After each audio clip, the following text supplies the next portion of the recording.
It's a huge honor for our series Reactive Film at the Museum of Modern Art to be here tonight to show you this year's Oscar winner for Best Documentary, Searching for Sugar Man.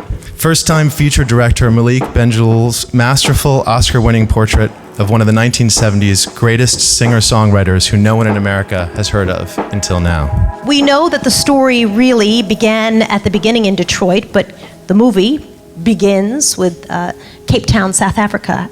How did you come to discover the story and then bring the search and the mystery to the screen? I found the story in 2006 when I was traveling around Africa and South America. I was traveling for 6 months and I was looking for stories. It sounded like it was a scripted novel by a Hollywood screenwriter, but if it was, it wouldn't have worked, because fiction needs to be believable, but the truth can be unbelievable. And this was unbelievable, I thought. I hadn't seen it at all. I hadn't heard of it, and I actually watched it on a plane, and I was like, oh, this guy's dead. And then halfway through, he's alive. I love that you filmed it that way and you flipped it like that. The reason why I really was attracted by this story was that it was possible to tell in another way than just a traditional rock biography.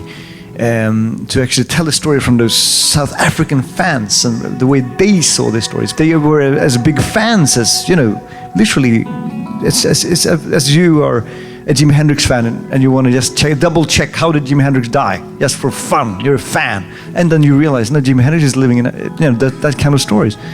It's pretty cool. What was your reaction when you first met him? Because he seems so mysterious and quiet, and I would imagine hard to get him to really talk, which is... Right, yeah. The strange thing is that Rodriguez is not a silent man, actually. When you speak about other stuff, like politics, stuff that is not about him, he doesn't like to speak about himself, and he doesn't like to be on camera. In the beginning, it was really terrifying. The first time I met him, I was really like, how is this going to happen? I mean, he was multi-platinum in South Africa, multi-platinum in Australia.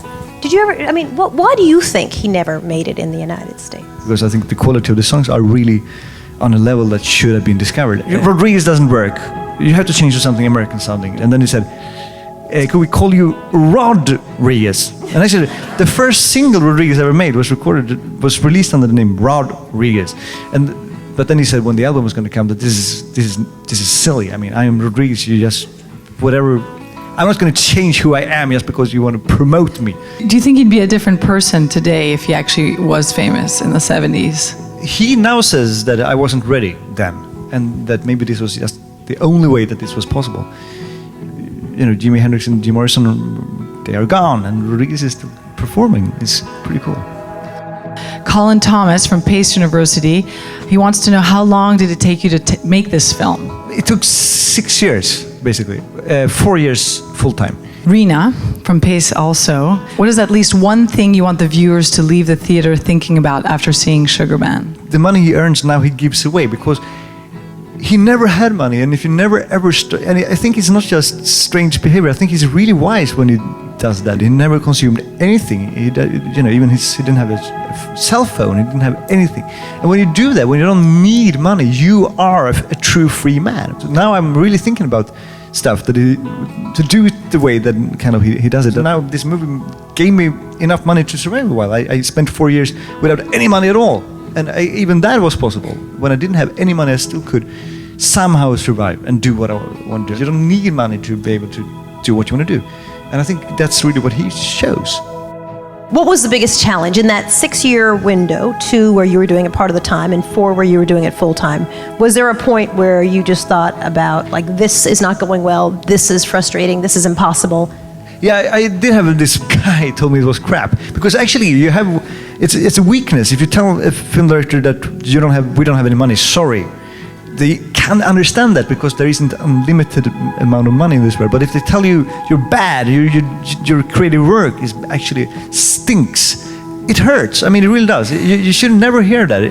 No one should ever tell you that you're doing stuff that stinks. It's not in their profession, I think. He just said the movie that you genuinely thought could be very successful with some black holes that needed to be filled. Not only was he not going to give you the money, but also it just wasn't good art. What's his future like? He's 70-something years old. This year he just booked the whole year. He's going to play the big festival at Coachella and Glastonbury. And how the New York audience, the last year. 1 year ago, played 190 people at Joe's Pub. A few weeks later, it was 700 people. A few weeks later, it was 1,500 people. Now he sold out Madison Square Garden, 6,000 people, and he sold out.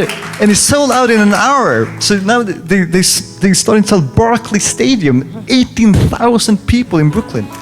Wow. To Rodriguez. An amazing story. Thank you for capturing it. It was wonderful. We appreciate your time tonight. Thank you. Thank you very much. Thanks for keeping me alive.